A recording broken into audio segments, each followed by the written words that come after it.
Très chers téléspectateurs, abonnés de GTV1, soyez les bienvenus dans l'émission Cœur brisé. Vous qui venez de capter notre chaîne télé, vous devez savoir que vous pouvez nous trouver sur les réseaux sociaux, sur GTV1 Live sur YouTube et sur GTV1 Live sur TikTok et Facebook. Aujourd'hui, dans cette émission, nous allons aborder un sujet qui touche la plupart des personnes, les blessures de l'enfance sur les relations amoureuses à l'âge adulte. Et nous avons le privilège d'avoir des invités avec nous sur le plateau. Sans transition, je vais les laisser se présenter. Bonsoir mes très chers invités, soyez les bienvenus sur le plateau. Merci. Bonsoir. Bonsoir. Merci. Présentez-vous s'il vous plaît. On commence par vous, madame. Ok, je réponds au nom de Iheglo Esther. Je suis très honorée d'être sur ce plateau. Merci. Merci. Moi, je suis Emmanuel Kossi Aziabidi, donc docteur en sociologie. Merci toujours d'être là et merci de m'avoir invité pour, pour cet événement. D'accord. Et vous, monsieur? Bonsoir, Madame Luna. Et bonsoir, Esther. Bonsoir, Monsieur Emmanuel. Bonsoir. Moi, c'est Monsieur Prince. Merci. Merci. Très chers invités, on se retrouve juste après ce jingle pour place à l'histoire du jour.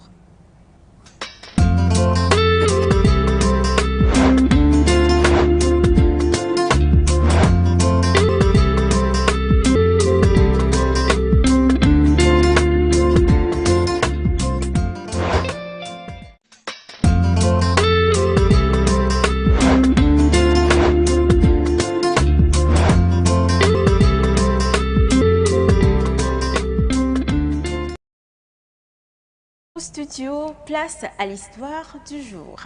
L'histoire du jour va parler de Amina. Amina, je suis une femme de 28 ans. J'ai grandi dans un foyer instable.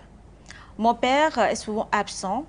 Il n'a jamais été vraiment joué. Il n'a pas vraiment joué son rôle de parent. Sa mère... putain. L'histoire du jour va parler de Amina.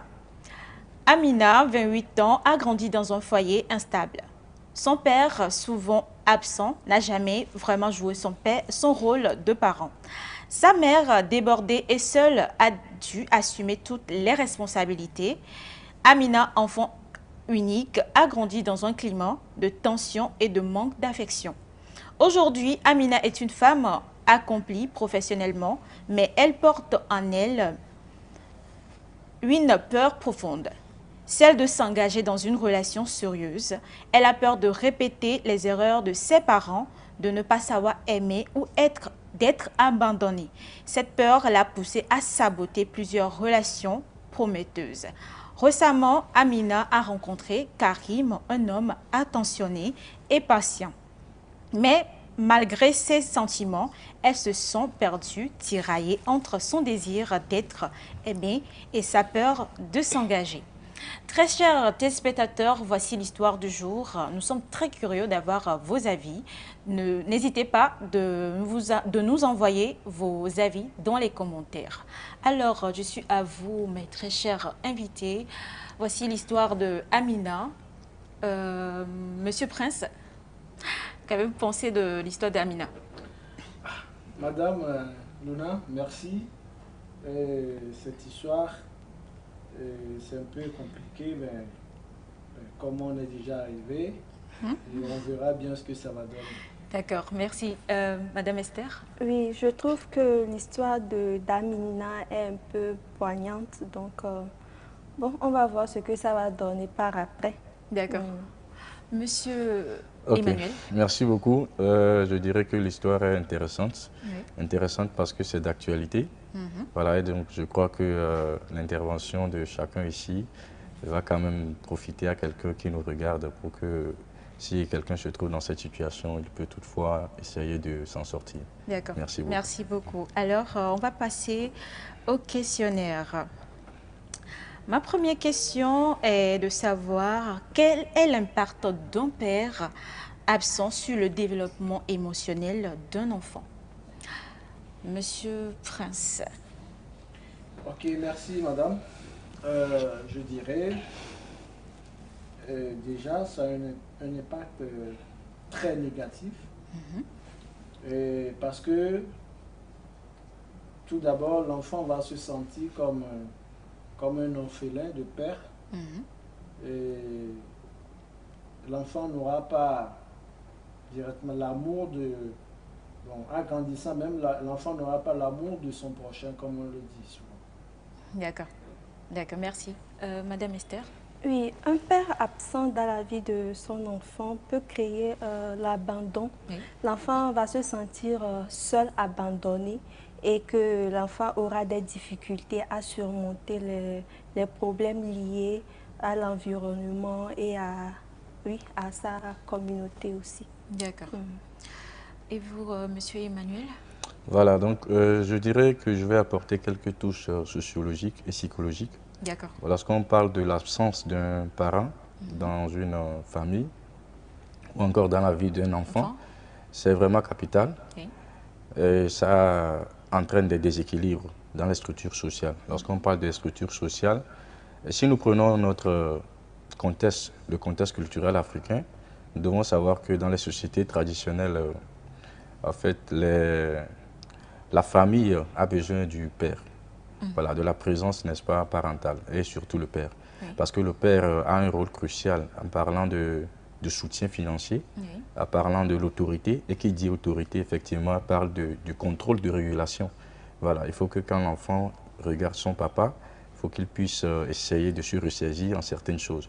Donc, sentir la sécurité. Voilà, se sentir en sécurité, se sentir en contrôle, et puis pour qu'il ne puisse pas se dérailler en certaines choses. Donc, l'absence du père va quand même produire quoi? Des déséquilibres à ce niveau. Maintenant, de façon psychologique, un père qui est absent, n'est-ce pas, dans l'éducation ou bien dans la socialisation de son enfant, psychologiquement, ça entraîne déjà l'abandon. L'enfant n'a plus confiance en soi parce que cette sécurité n'est pas là. Et l'enfant peut se sentir ne pas aimé par les autres. Donc, c'est ce qui se passe exactement avec Amina. Voilà. Et elle croit que c'est comme ça se passe. Or, peut-être que voilà, il y a d'autres alternatives. Donc, c'est ce que je peux dire pour le moment sur cette situation. D'accord, merci. Merci. Alors, comment surmonter la peur de s'engager dans une relation sérieuse? Esther? Oui, pour surmonter la peur dans une relation sérieuse, il faut au préalable travailler sur soi, savoir ce qu'on cherche dans une relation, peu importe les difficultés que l'on a traversées dans son enfance. On doit savoir vraiment ce qu'on cherche vraiment dans une relation, et la personne même, elle peut toutefois contribuer ou bien elle peut toutefois changer la situation. Donc, elle peut toutefois vivre comme elle-même, elle veut vraiment vivre dans une relation sérieuse. Donc, comme ça, elle peut surmonter la peur. D'accord. Monsieur Prince? Oui, merci Madame Leland. Moi, je dirais, tout d'abord, il faut savoir ce que tu es capable de faire et ce à quoi tu peux te défendre, et que l'autre ne va pas trouver comme si tu es en train de l'entraîner dans du n'importe quoi. Genre comme vous êtes en train de le manipuler? Effectivement. Effectivement. Donc déjà, comme si vous êtes en train de le manipuler. Voilà. D'accord. Monsieur Emmanuel? Voilà, donc avant de répondre à cette question, je voulais apporter encore un petit truc là sur la première question. Donc aussi, lorsque le parent est absent, il faut quand même, on peut constater au fait cette non-confiance en soi. Voilà, l'enfant n'a plus confiance en soi parce que c'est le parent ou encore le père qui doit quand même essayer d'inculquer ça en l'enfant. Donc il y a trop de déséquilibre dans les structures sociales lorsque le père n'est pas présent. Voilà, parlant maintenant de comment surmonter la peur de pouvoir s'engager dans une relation sérieuse. Effectivement, bon, ça d'abord, si on dit surmonter la peur, il va falloir d'abord que la personne même puisse prendre conscience de cette peur-là. Ça, c'est la première des choses. Si la personne ne sait pas que vraiment c'est la peur d'autrefois qui continue toujours par travailler ou influencer sa vie, il ne peut pas la surmonter. Maintenant, ça, c'est la première chose. Maintenant, pour pouvoir y arriver, à surmonter cette peur, il faut que cette personne, sociologiquement, se déconstruise ou encore remet en cause des schémas familiaux. Si nous prenons le cas de Amina, Oui. c'est par rapport à une influence antérieure. C'est par rapport à une socialisation. Le père n'était pas là. Donc maintenant, elle éprouve des difficultés à rentrer dans des relations plutôt, voilà. Même si cette relation est sérieuse ou pas, elle ne sait pas encore. Mais elle a peur de cette relation. Parce que la personne, elle a peur que la personne le laisse. Voilà, tout comme ça s'est passé avec ses parents. Voilà, donc la première chose, c'est que Amina doit se déconstruire totalement. Déconstruire, ça veut dire quoi? La déconstruction, c'est de remettre en cause de façon, comment on dit, normale ce qui s'était passé. Amina doit comprendre que, au fait, lorsqu'on parle de l'amour, ce n'est pas forcément la seule manifestation de l'amour qui est la séparation. Il y a aussi, en fait, l'amour se vit par certains bien, quoi. Oui. Malgré qu'il y a des bobos de part et d'autre par moment, mais il faut comprendre que on peut toutefois vivre avec l'autre de façon aisée. Donc déjà, si psychologiquement, elle a ça en tête, que ça pourra bien se passer, donc ça va l'aider, n'est-ce pas, à surmonter cette peur-là. Voilà, que entre, comme on dit, mon gars et moi, ça peut passer autrement que ce qui s'était passé entre quoi, mon papa et ma maman. Maintenant, la deuxième chose ou encore autre chose, c'est qu'elle doit, je crois qu'Amina doit suivre une intervention psychologique. On doit l'aider beaucoup parce que ce n'est pas facile du tout de pouvoir être socialisé de cette façon. Dire que le papa n'est pas là, la maman souffre, etc., jusqu'à grandir dans ça. Là, il faut que, pour qu'il y ait plus d'affrontement à ce niveau, il va falloir qu'un psychanalyste ou encore un psychologue, un socio-psychologue puisse intervenir pour l'aider, pour lui faire savoir, n'est-ce pas, à Amina que vraiment c'est possible, en fait, c'est possible. Voilà, donc je crois que c'est ce que je peux dire pour le moment. D'accord, merci docteur. Alors, ma troisième question est de savoir quel rôle joue la communication dans une relation amoureuse? Madame Esther? Oui, la communication dans une relation amoureuse est très essentielle parce que, étant en couple sans la communication, rien ne peut se réaliser. Donc, je dirais que la communication, elle est très importante pour résoudre les conflits dans le foyer et pour résoudre beaucoup de choses.